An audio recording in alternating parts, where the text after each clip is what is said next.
WNBA star Brittney Griner was sentenced to 9 years in a Russian Wow. prison for smuggling illegal drugs, specifically cannabis oil in vape cartridges. It's completely understandable to be outraged by this, because I wouldn't wish this on anybody. Mm. It's ridiculous for anyone to be imprisoned for the choices they make with their own body, including the use of any drug, especially cannabis. Yeah.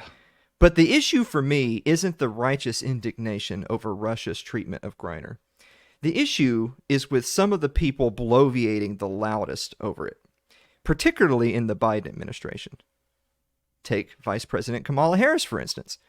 Officer Harris prosecuted thousands of cases, many against minorities, over simple possession, destroying countless lives in the process for drugs far less harmful than the kinds Hunter Biden fancies.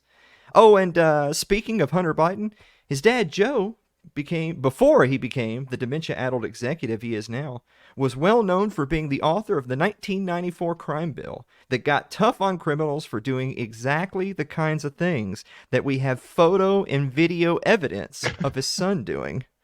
But I guess that investigation is still pending. Conspicuously absent from all the outrage is the fact that the United States government has, and still currently does, prosecute people for exactly the same thing that Brittney Griner has been sentenced for in Russia. Now, I suspect before this whole episode started, she was sleeping soundly despite so many of her fellow Americans being in prison in the U.S. for the same offense. So, if and when she's finally able to return to the States, I hope that Griner uses her platform to advocate for the release of all nonviolent drug offenders here in America who may not be the beneficiaries of political posturing or prisoner exchanges. I guess for me, the real tragedy of this is that most people are perfectly content with the power of the status quo as long as they are not the target of its ire.